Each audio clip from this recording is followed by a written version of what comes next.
Introduction. To decide whether life is worth living or not is to answer the fundamental question of philosophy, writes Camus. A philosopher, and the educator can be seen as one, must lead by example, argues Camus further, supported by Nietzsche. Let us, therefore, with the educator's eyes, ask the question, what makes life worth living? Taking this question as a starting point without aiming to provide a definitive answer can be valuable. The question accompanies us throughout life and serves as a recurring reference point. It is more or less relevant at different stages, varying greatly among individuals, and it cannot be permanently dismissed. This question sets the tone for this work with a particular focus on relational meaning-making. I was once young and alone, lost on the road. I thought myself rich when I met another. Man is man's joy, says the Edda. In the following, it is argued that relationships are crucial for the experience of meaning. It seems to be a universal desire in humans to want to take a place in at least one other person's world, Lang writes in 1973. About the purpose. The study in this thesis aims to highlight a specific situation in therapeutic work, the so-called moment of meeting. Psychotherapy can be seen as an educational activity centered on human becoming, as well as a therapeutic activity where a client or patient receives treatment. Martin, Dahlgren, Svensson, and Seljo suggest that when training to become a teacher, one's fundamental perceptions of how people function and develop change and become qualitatively different from how they were before. Such development likely also affects one's self-perception. The description could equally apply to a therapeutic process. The boundary between psychotherapy and education is fluid. In his presentation of Lozanov's Suggestopedia, Lared claims that it acts as a real therapy, a psychological therapy through language teaching, a therapy that interests the whole personality. And during his inaugural lecture at the beginning of the last century, Bertil Hammer said, "The brilliant teacher, who possesses the intuitive gift to ignite and awaken, to set the work in motion, to provide vivid and illustrative images in his teaching, he is a psychological educational factor as important as any other." About psychotherapy. People seek talk therapy for many different reasons. Common to them is that life has presented difficulties and challenges that they cannot resolve on their own. Often, but not always, it concerns relationships, and most people are afraid or worried about becoming or being alone. Community and belonging are two important keys to meaning. See, for example, Adler, 1934, Argyll, 1979, Horney, 1965, Kohut, 2034, Lang, 1973, Panksepp and Biven, 2012. The soul shudders at the void and seeks contact at any cost, writes Hjalmar Soderberg. In the therapy room, the client ideally gets an opportunity to explore the patterns of relationships that have contributed to shaping their life, patterns that sometimes cause suffering. These can be thought patterns, emotional patterns, or behavioral patterns. Or it could be pure bad luck and the general adversity of life. Regardless of the issue, those seeking help want to find new ways, gain new experiences. Pedagogy is psychotherapy. Psychotherapy is pedagogy, entirely in line with what Hounsel writes. In its full meaning, learning therefore involves a change in perceptions of some aspect of reality. In the thesis, the psychotherapist is alternately referred to as a psychotherapist, psychoanalyst, and therapist. No further clarification of these terms is provided, and it is not crucial for understanding if the reader is unfamiliar with the differences between the terms.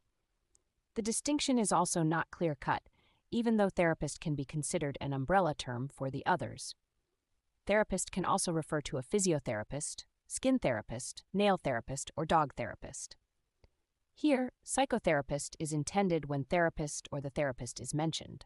The same applies to the use of the terms therapy and psychotherapy and talk therapy. In all cases, psychotherapy is meant. Gestalt therapy is considered here as a form of psychotherapy. About categorizations and the pedagogy of becoming. In The Pedagogy of Becoming, Johansson 2019 argues that it is necessary to look beyond categorizations if we are to create something that goes beyond what already is. In this context, we can perceive the distinction between pedagogy and psychotherapy as such a categorization. Each category has its characteristics, but here we start from what is common. The assumption is that there is no pedagogy without therapeutic elements or psychotherapy without pedagogical elements. The situation is somewhat paradoxical because the pedagogical perspective, at least to some extent, has an intention and a goal, and can therefore rightly be accused of being instrumental, while the therapeutic perspective, as presented here, assumes an intentionless exploration. With Johansson, we mean that there are other ways of understanding what the subject is and can be, something that creates many pedagogical openings and possibilities. 54.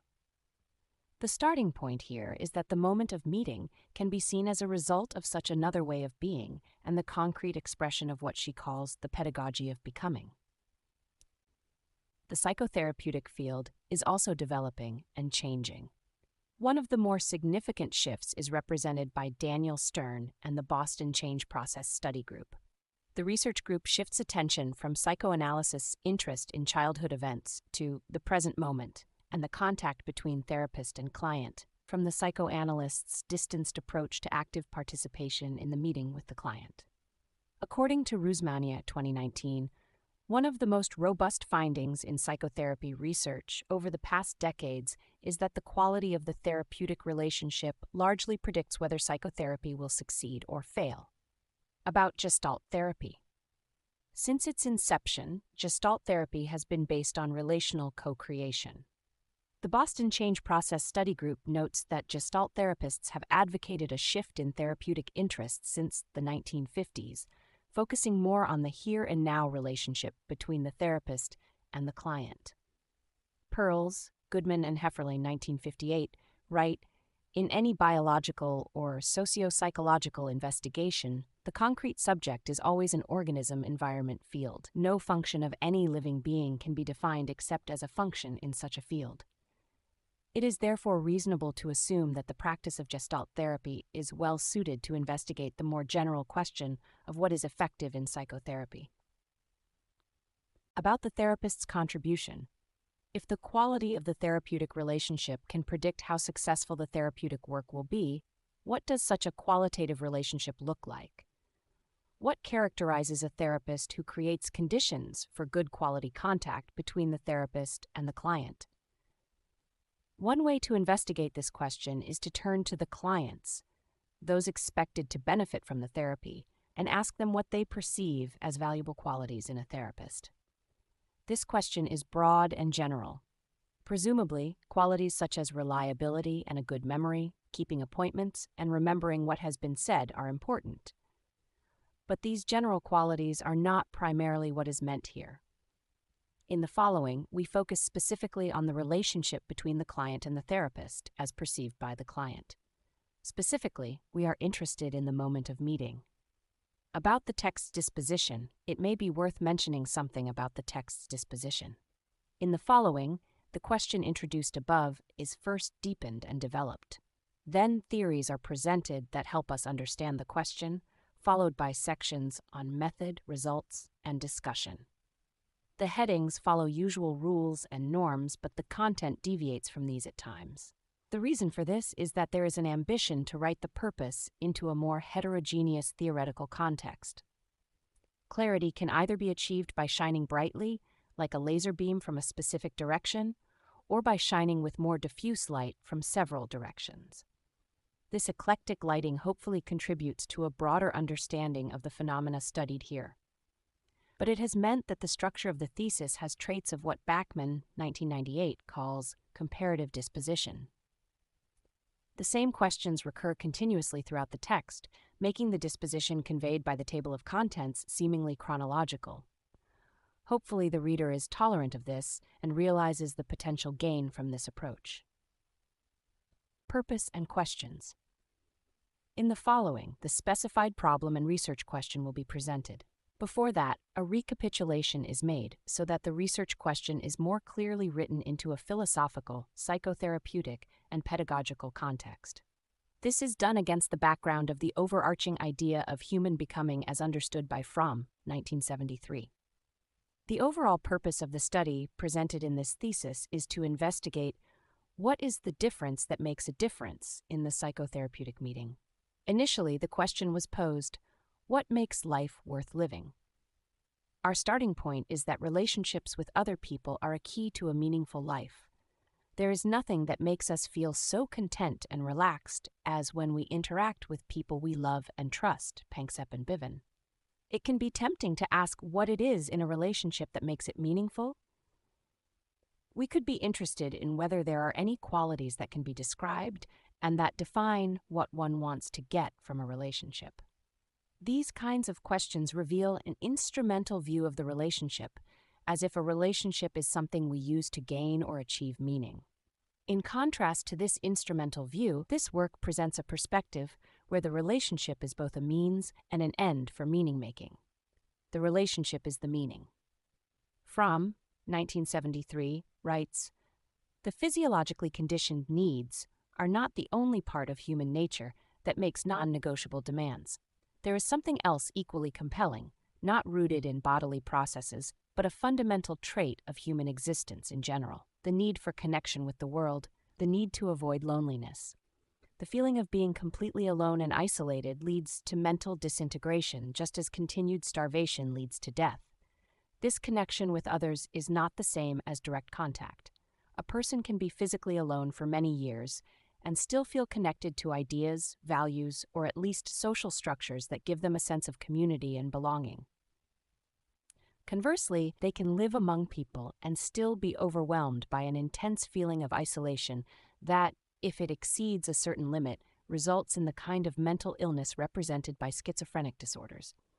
Such a lack of contact with values, symbols, and structures could be called spiritual isolation, and it can be stated that spiritual isolation is as unbearable as physical, or rather that physical isolation becomes unbearable only if it involves spiritual isolation."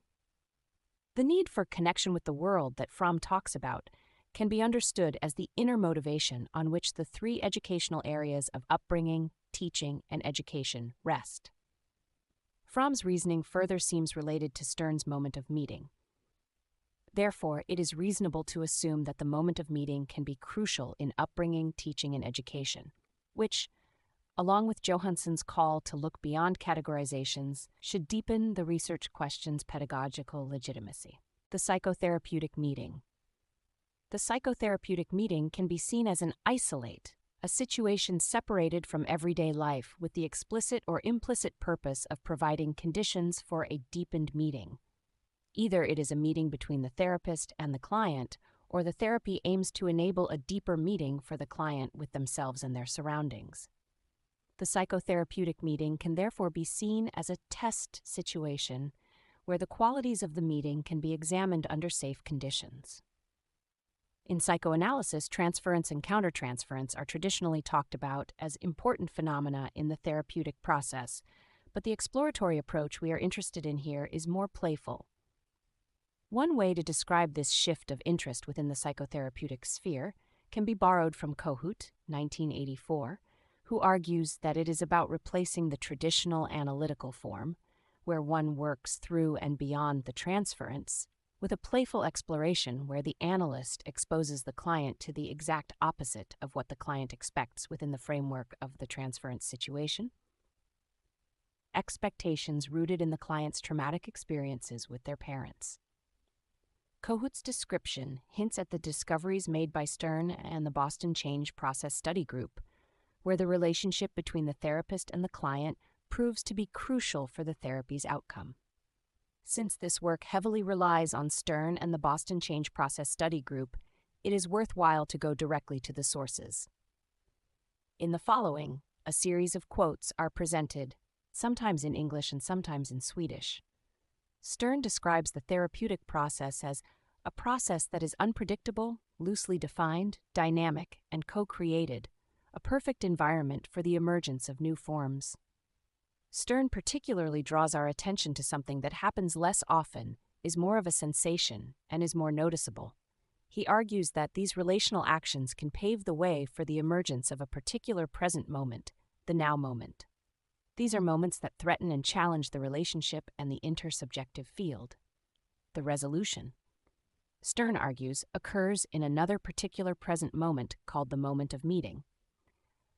According to the Boston Change Process Study Group, these moments of meeting are crucial for a change in the psychotherapeutic work to occur. They write, "Of particular importance is the moment of meeting, in which the participants interact in a way that creates a new implicit intersubjective understanding of their relationship and permits a new way of being with the other."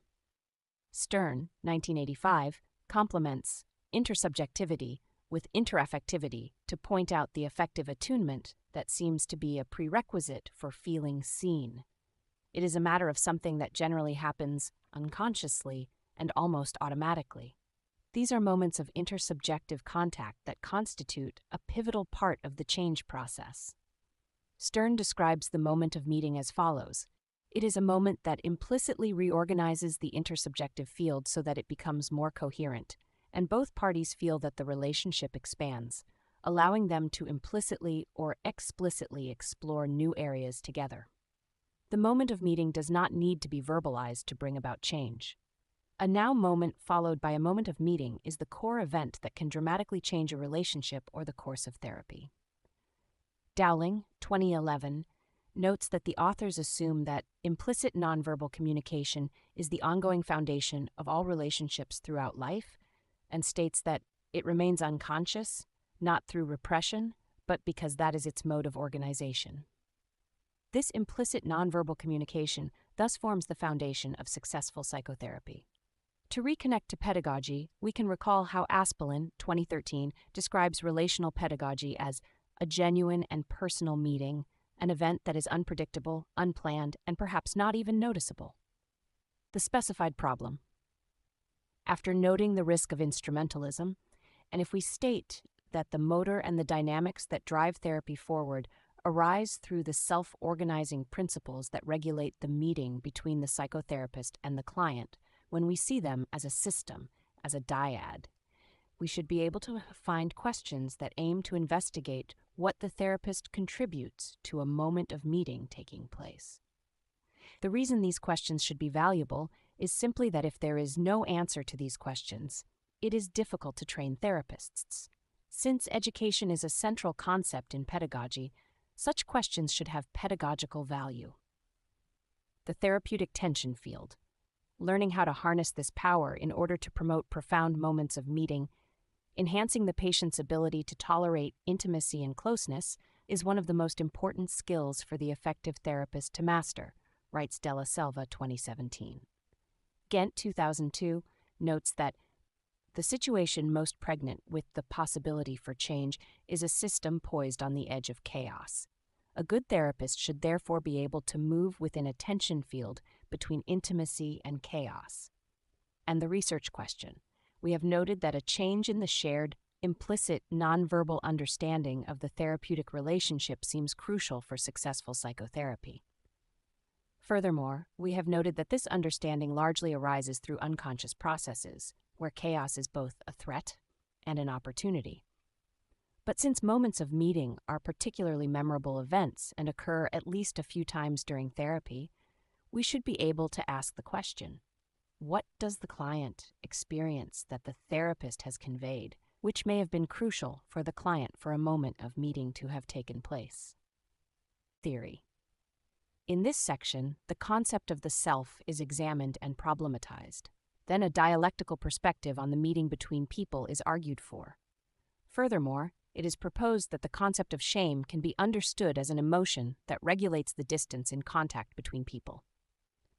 This concept can thus serve as a reference point for the analysis and interpretation of data. Finally, some characteristics of complex, self-regulating systems are presented. A moment of meeting implies that there are two persons, two selves, meeting. The way we understand the meeting and the moment of meeting should therefore depend on how we define a self. It may seem trivial, but it is necessary to problematize because neither literature nor our everyday language offers an unambiguous interpretation of what we mean by self. Are we talking about the collective perceptions a person has of themselves, a kind of heuristic self-image, or do we refer to the organism as a whole, including properties, thoughts, and feelings that may be unconscious? Or is it something third or fourth? The question is complicated by authors like Metzinger, 2009, who alternately use I, ego, and self to denote what Bateson, 1980, pragmatically calls the heuristic self, something we can understand as our unreflective notion of ourselves. Furthermore, the concept content varies between different traditions and schools. In Gestalt therapy, self is used to denote the organism as a whole, and ego is reserved for what Bateson calls the heuristic self. Here, it may be valuable to recall Freud's thoughts on the matter. Brenner, 1974, explains Freud's description of how the child forms its perception of itself as follows. One of the aspects of experience which Freud, 1911, considered to be of fundamental importance in the earliest stages of ego formation was, strangely enough, the infant's relation with his own body. He pointed out that our own bodies occupy a very special place in our psychic lives as long as we are alive, and that they begin to occupy that special place very early in infancy. He suggested that there is more than one reason for this. For example, a part of the body is different from any other object in the infant's environment, in that it gives rise to two sensations rather than one when the infant touches or mouths it. It is not only felt, it feels, which is not true of any other object. In Freud's case, the body and its unique position in the child's experience world, being the only experience the child has of grasping something and simultaneously feeling grasped, are the origin of the sense of a self, ego. Hofstadter, 1985, also talks about self-reference as a prerequisite for and synonymous with self-consciousness. A description that can be useful here, which aligns with both Freud's thoughts on how the self is formed with Gestalt therapy's premise, where the organism-environment field is in a dialectical relationship with each other, and with the dynamic system theory that BCPSG 2010 relies on, is Thomas Metzinger's 2009 model. Metzinger argues that the individual depends on some form of internal representation of the world, a world model, an internal map that helps the individual orient themselves. He also points out that this is not sufficient. The individual also needs a representation of themselves in relation to the world for the individual to orient themselves. Metzinger calls this internal representation the phenomenal self model, PSM, and describes its content as the conscious model of the organism as a whole, activated by the brain, and clarifies that it is about how something subjectively appears to oneself. By placing the self model within the world model, writes Metzinger further, a center is created. That center is what we experience as ourselves, the ego. He carefully notes that we are unable to introspectively reveal our self-models. The models are transparent. We cannot view our self-images from the outside. The image a person has of themselves is in this regard exactly the same thing as the person themselves. The I does not get into the limelight. We talk to ourselves, but do not see ourselves, writes Mead, 1934. And Calkins, 1907, states that a being might be dependent without knowing that they are. They might, in their imperfection, believe that their limited self possesses much greater power than it actually does. For the individual, a PSM appears as the real self. Metzinger further assumes that the model of the world and a PSM probably cannot exist independently of others. Autobiographical memory, of course, is one of the most important layers of the human self model, enabling us to appropriate our own history, inside time and outside time, the now and the past. In the same spirit, Bateson notes that the Buddhist claim that the self is a sort of fiction. If so, our task will be to identify the species of fiction. Metzinger describes the structure of this fiction. Self is an avatar in a virtual world we call reality. The reality that our reality reflects is not directly accessible to us. For practical reasons, we will in the following follow Bateson and consider self as a heuristic concept, a useful ladder to step on, but which we might discard or leave behind at a later stage. Mead, 1934, argues that the self is a social product. It is the significant others who profoundly influence our experience of ourselves, and thereby ourselves, writes Israel, 1981. At the same time, each of us, both you and I, are significant persons for people around us. If we are each other's significant surroundings, it becomes difficult, if not impossible, to find a final cause for a behavior or reaction in an individual. And we might stop seeking such a cause when we realize that we usually, when we talk about our consciousness, have an idea that this is something within us and not that it is a relation, as Israel puts it. Mead writes, "If mind is socially constituted, then the field or locus of any given individual mind must extend as far as the social activity or apparatus of social relations which constitutes it extends, and hence that field cannot be bounded by the skin of the individual organism to which it belongs. In Metzinger's model, this means that an individual's consciousness is not only a window into their own self, but also a window into the social world.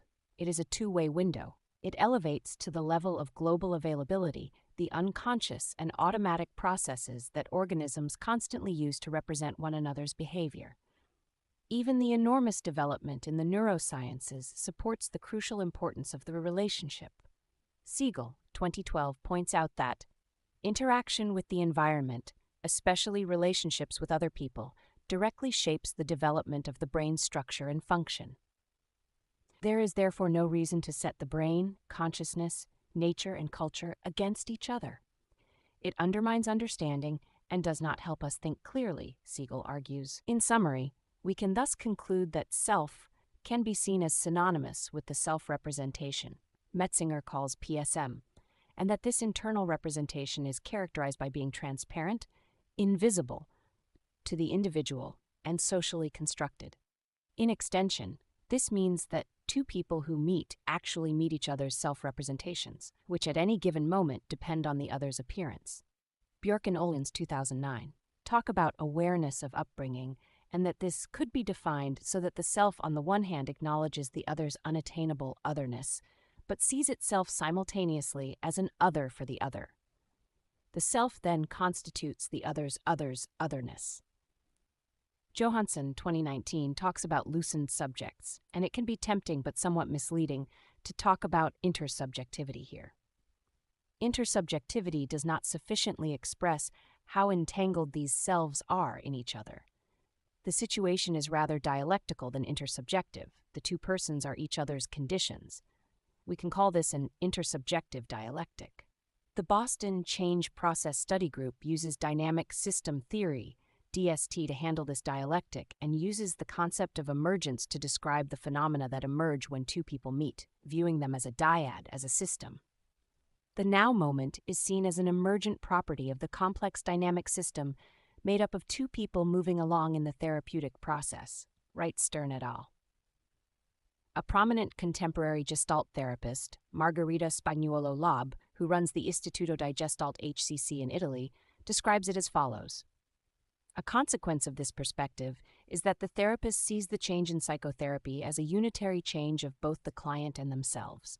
The therapist's field changes too. The perception of both client and therapist changes, and both are relevant. Good and evil as opposing tendencies in a dialectical process. In the following, we will see how this intersubjective dialectic can materialize in two distinct tendencies. Watzlawick, Weakland, and Fish, 1978, begin their book, Change, Principles of Problem Formation and Problem Resolution, with a story from May 1940. Two British double agents, Snow and Biscuit, meet on a trawler in the English Channel. The intention is for them to collaborate, but for some inexplicable reason, the British intelligence service does not tell either of them that they both really work for the British. As a result, both Snow and Biscuit get the idea that the other is working for Germany, and it ends with Biscuit locking Snow in his cabin, all to protect himself and avoid a catastrophe. We could claim that locking Snow up is an emergent phenomenon in the Snow-Biscuit system. The story captures the dialectic that inevitably arises when two people's notions and ideas hook onto and pile up on each other. Here, this dialectic is characterized by a specific nature. It builds up a tangle of misdirected adjustments that the two double agents must have gotten entangled in and may seem comical to an observer. Misdirected is in quotation marks here because the adjustments do not appear misdirected from the individual double agent's perspective. In a way, each of us is in a similar situation. Many of us live our lives in a kind of secure stability, but it is a stability that can easily be shattered, something that screenwriters regularly capitalize on. A small sign that our partner leads a life unknown to us on the side, and suddenly our existence is shaken to its foundations. My colleague, who at times suffers from paranoia, put the situation in perspective when he thoughtfully said, "I know I'm paranoid, but I hope I'm not also being followed." This humorous statement lays bare a deep and all too human suffering. If belonging and trust are crucial for meaningful relationships, what happens when this trust is broken? The decisive criterion for a functioning self, writes Erikson, 1954, is a basic sense of trust. Furthermore, Erikson argues that a drastic loss leaves a residue of basic mistrust. Even if this basic attitude, basic trust or basic mistrust, is formed early in childhood, it lives on in the adult. Given that self can be seen as a phenomenon that has emerged from an intersubjective dialectic, the question of how adults manage their trust-mistrust becomes particularly intricate to unravel.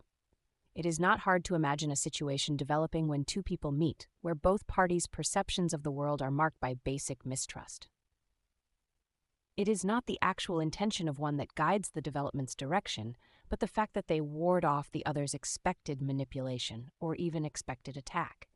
And the counterpart, when confronted with such warding off, can justifiably state, "Wasn't that what I suspected?" Such dynamics can quickly derail and become unsustainable. This is the kind of game Snow and Biscuit find themselves in the example above. The reverse situation is also easy to imagine. Two people meet where each relates to the world with a basic sense of trust. If the other's goodwill is also perceived as slightly greater than one's own, the system will be characterized by increasingly richer reciprocation. We can imagine a third scenario. Two people meet. One relates to the world with a basic sense of trust, the other with a basic sense of mistrust. Here, the system dyad will be characterized by the degree of trust or mistrust that characterizes each of the individuals.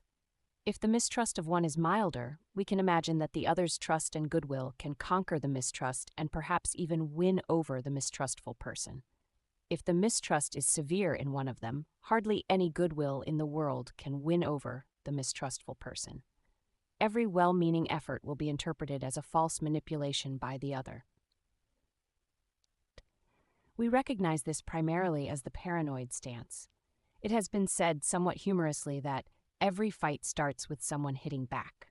With such a description, it is impossible to locate the beginning of a fight. But what interests us here is the interplay. We could call the fight an emergent phenomenon in System X.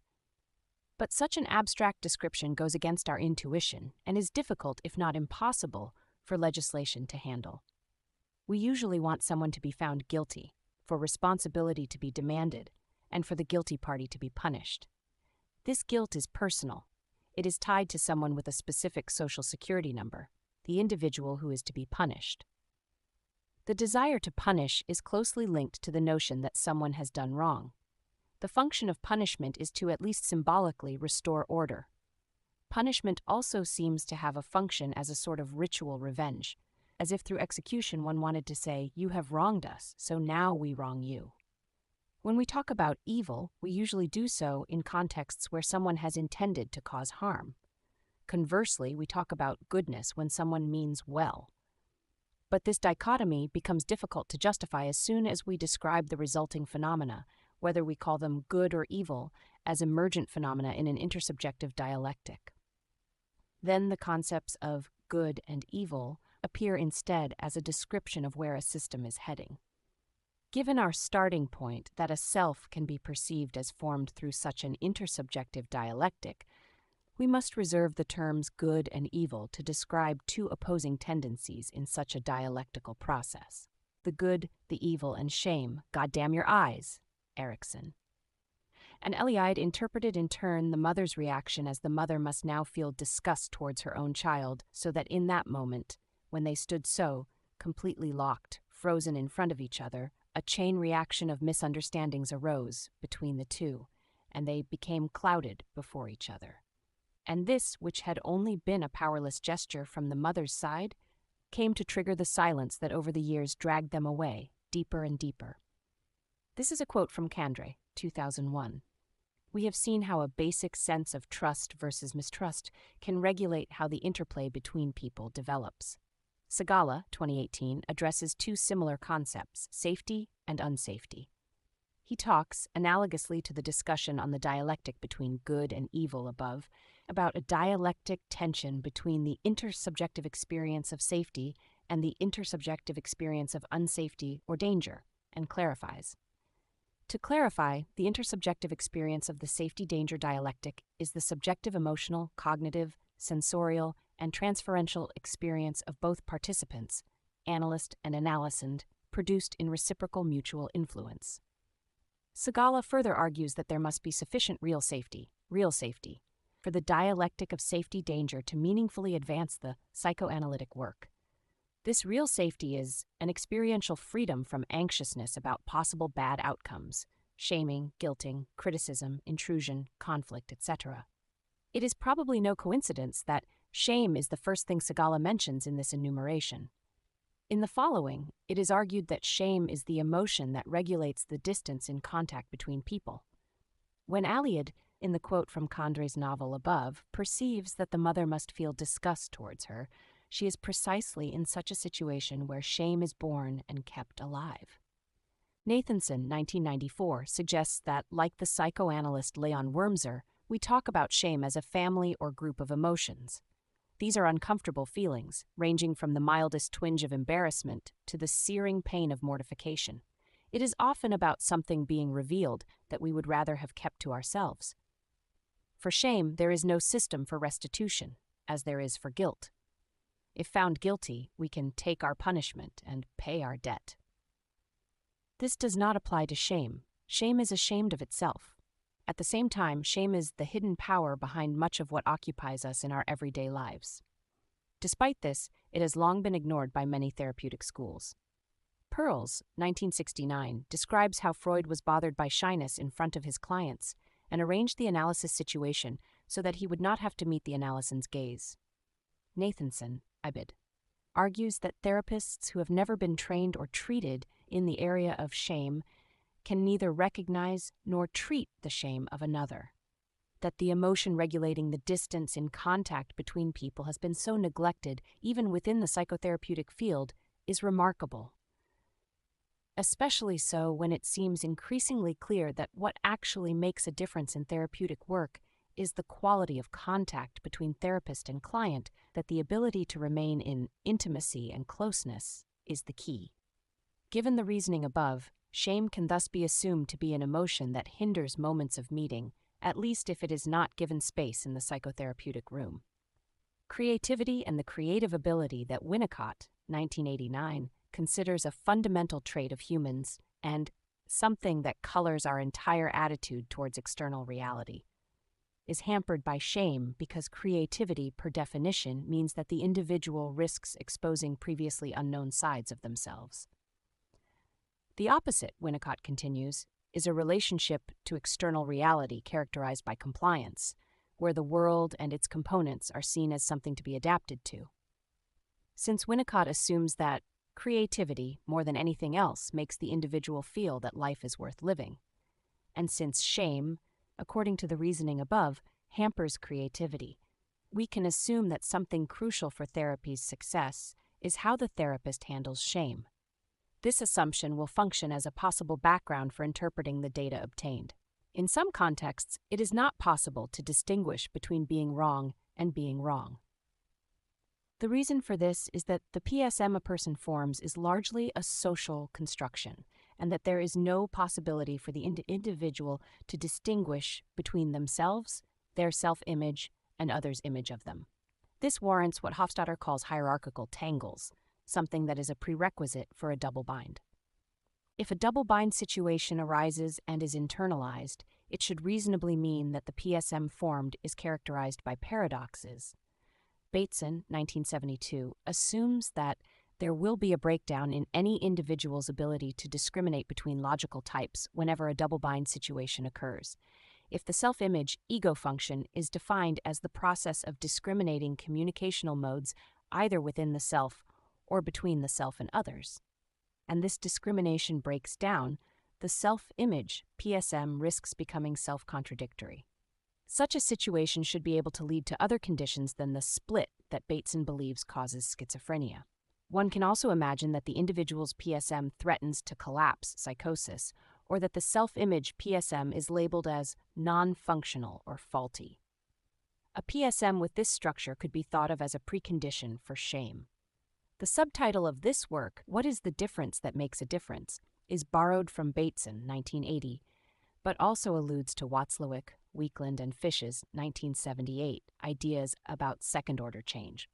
Watzlawick et al. Describe how some changes only maintain the status quo. So what experiences actually make a difference for the client? What is effective in psychotherapy? More precisely, it concerns what qualities and abilities of the therapist make a difference for the client, so that they experience a change in their perceptions of some aspect of reality, to paraphrase Hounsell, 1986. To further specify the research question, this study focuses on what the client experiences as crucial, specifically what the therapist conveys that enables a moment of meeting. Given the reasoning above, this should be something that contributes to untying a double bind and/or addressing shame issues. Something about Gestalt therapy. Since the study presented in this thesis draws its material from former students at GA, and since the author is a practicing Gestalt therapist, it is appropriate and perhaps necessary to say a few words about Gestalt therapy. Gestalt therapy is one of the therapy forms presented in London Lehman's 1981 book, The New Feeling Therapies. They initially note that feeling therapy may be somewhat of a misnomer since it primarily concerns awareness and not emotional expression. A common misconception is also that Gestalt has something to do with shaping in the sense of staging or creatively expressing. This is not the case. The name Gestalt therapy instead originates from the German word Gestalt, which can be translated to the Swedish form or figure. Gestalt psychology is an important influence on Gestalt therapy. Fritz Perls, who together with his wife Laura Perls shaped Gestalt therapy, began his career as a doctor and eventually as a psychoanalyst. He underwent psychoanalysis with Karen Horney and met both Sigmund Freud and Wilhelm Reich. Perls argues that psychoanalysis places too much emphasis on thoughts and ideas and risks leaving feelings and bodily sensations behind. Particularly relevant to this study is Perls' 1969 view of shame and embarrassment. He writes, "I have called shame and embarrassment quislings of the organism. Instead of assisting in the healthy functioning of the organism, they obstruct and arrest it." Shame and embarrassment and disgust are such unpleasant emotions that we try to avoid experiencing them. They are the primary tools of repressions, that means whereby neurosis is produced. As the quislings identify themselves with the enemy and not with their own people, so shame, embarrassment, self-consciousness, and fear restrict the individual's expressions. Expressions change into repressions. In passing, we can note that here it seems Perls views the individual as an autonomous system that could achieve some sort of healthy equilibrium separate from its environment. The starting point in this work, however, is that every expression from the individual is a function of an organism-environment field, something that is not foreign to a Gestalt therapist. Perls, Goodman, and Hefferlein, 1958, write, "There is no function in any living being that can be defined other than as a function in such a field." Another hallmark of Gestalt therapy is evident from the introductory section in The Gestalt Therapeutic Approach, Perls, 1975. Modern human life is characterized by a low degree of vitality. Even if they do not experience severe suffering, they know little about a creative way of life. Instead, they have become anxious robots. Their world offers vast possibilities for enriching and joyful life, yet they wander aimlessly without really knowing what they want, and thus entirely incapable of finding out how to achieve it.